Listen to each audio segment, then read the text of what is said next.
The release of the lockdown files has definitely been damaging to the establishment, but one person has been receiving most of the hit, and rightly so, and that is the head of civil service, Simon Case.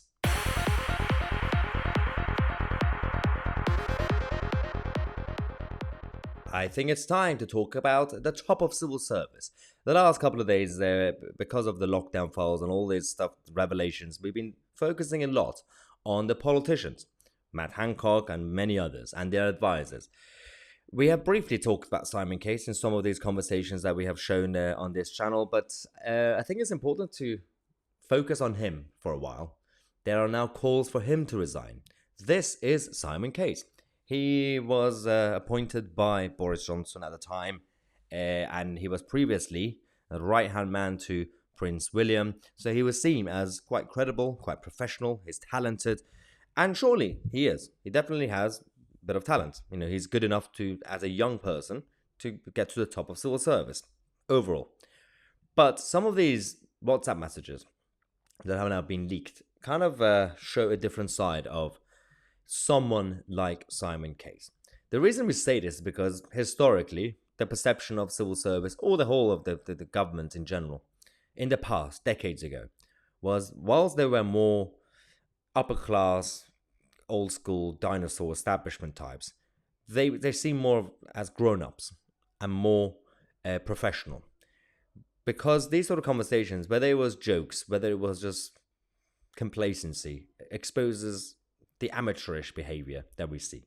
So, for example, on 16th of February 2021, we already covered this story on the channel a couple of days ago, when Simon Case and Matt Hancock were laughing, making fun of people who were isolating. Simon Case said during the lockdown, "Any idea how many people we locked up in hotels yesterday? Haha." And Matt Hancock said none. But 149 chose to enter the country and are now in quarantine hotels due to their own free will. Simon Case, hilarious. So basically, we scared them so much that they voluntarily went into lockdown. So we didn't even have to lock them up. So that just shows a very cringy, weird banter. It's a private conversation, but again, whilst it is a private conversation, but it shows you the crack in the system, that what sort of behavior they have inside their offices, inside Whitehall, if they don't take it seriously, if they treat the British public as their puppets or some sort of like plebeians. Anyway, as another example, 30th of October 2020, Hancock said, I'm going to get stuck in and drive this rollout. And the Prime Minister is completely right on this. Delegate, delegate, delegate. And this is where Simon Case, who is the head of civil service, and he was working closely with the Prime Minister who gave him the job, he said something about the PM that is not really respectful. Again, it might be, doesn't matter if it's right or wrong, he's probably right, but it's not his job to say this as a civil servant. To another politician, Simon Case said, I agree. My concern is that we can't figure out how to test. What we don't know how to do is get people to isolate. We are losing this because of behavior. This is a thing that we have to turn around, which probably also relies on people hearing about isolation from trusted local figures, not nationally distrusted figures like the Prime Minister. And then Matt Hancock agreed, saying, sure. But even with a massive rocket up them, the lorries won't roll out until late next week, so we can fix the new isolation rules between now and then. Now, you might be absolutely right about someone like Boris Johnson not being a trusted figure nationally. Yeah, I agree. I can say it. But a top of civil service, who was working closely with the guy who gave him the job, is that professional? Civil servants who's supposed to be serving the politicians. It seems like the relationship is the opposite. It's the other way around. It's not really good.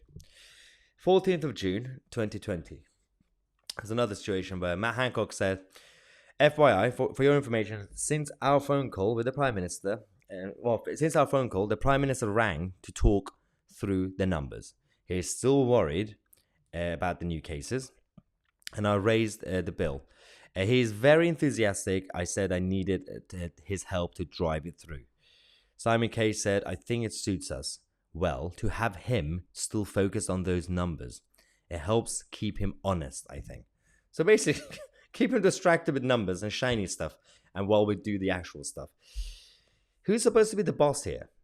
I think the Prime Minister was supposed to be the boss here, but everything that we've seen throughout these lockdown leaks, the PM, Boris Johnson, was not the decision maker. He was not really briefed on everything that was happening around him. He didn't know what was going on. They didn't trust him.